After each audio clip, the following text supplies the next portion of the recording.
Brought to rest. This is what Noah, whose name means rest, really represents, bringing man back to God. Lamech named him and said, because this one will comfort us from all over our toil. It's backwards. How do you say that? From over all our toil. Let's go with that one. Because of the curse. See, we don't recognize our suffering as particularly virtuous. We recognize it as a byproduct of the fall, and our focus is on how is God going to comfort us. So we call in the name of the Lord in our weakness, and we look to him, and we desire him to bring us into rest. And that's what he wants. That's actually what he wants. He wants to bring us into rest. That's what shepherding, 1 Peter 5:2, is like. Consider the reward mentioned by Peter. Peter says, shepherd the flock of God which is amongst you, serving as overseers, not by compulsion, but willingly, yet not aggressively, but gently, nor for dishonest gain, but eagerly, nor as being lords over those entrusted to you, but exemplary. And when the Lord appears, you will receive the crown of glory, not readily fading away. 1 Peter 5:2-4. Now, I happen to believe that's for everybody who has any part in building up the body and edifying the saints, not pastors who lord themselves over the flock. Amen. Shepherding and bringing people into rest is the opposite of being lords over their faith and lording it over the flock and putting them under the law and making demands on them. Matthew 20:25-26, and 1 Peter 5:3. What does a shepherd do? He leads me beside still waters, and he makes me lie down. His rod and staff comfort me. Even when I go through the valley of the shadow of death, Psalm 23:4, he feeds and nourishes me. John 21:15-17.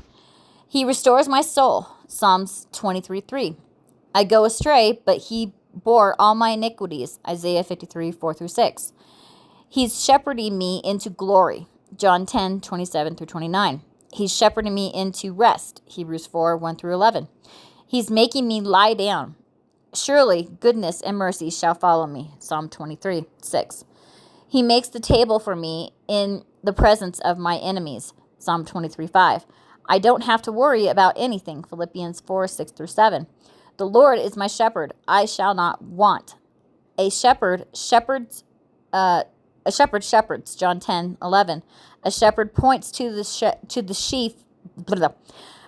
A shepherd points to the chief shepherd, 1 Peter 5:4. And the chief shepherd's job is to bring you into rest, Hebrews 13:20.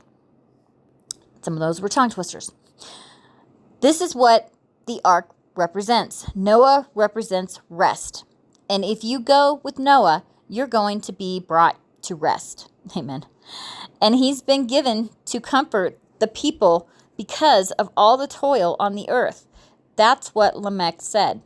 Noah is doing a work, but it's a work related to Christ, to the preserving of life, to the forwarding of the redemptive plan, to salvation. Not putting burdens on people and lording it over their faith and all that, but witnessing to Christ's righteousness and showing the way to salvation and preserving people alive. It's not Noah's fault that no one got on the ark other than the 8, but he did get all the animals, and the animals, in a sense, are a picture of us. That's what I'd like to emphasize with the flood. Man is wicked. He's judged. God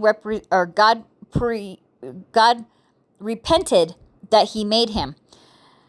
There's no hope. All the works that are done are in vain. They're all going to be destroyed, washed away in the flood, and not remembered. The only work that counts is to believe in the promise and to be justified by faith in the blood and to present Christ on the altar to God as a burnt offering, knowing that he is satisfying to him and he is my life. I may be weak, but I am calling on the name of the Lord in that weakness and walking with God by faith, knowing that the world is judged and everything under it is vain. Everything on it is vain. And knowing that God is going to preserve us alive and responding to that. Amen. That was powerful.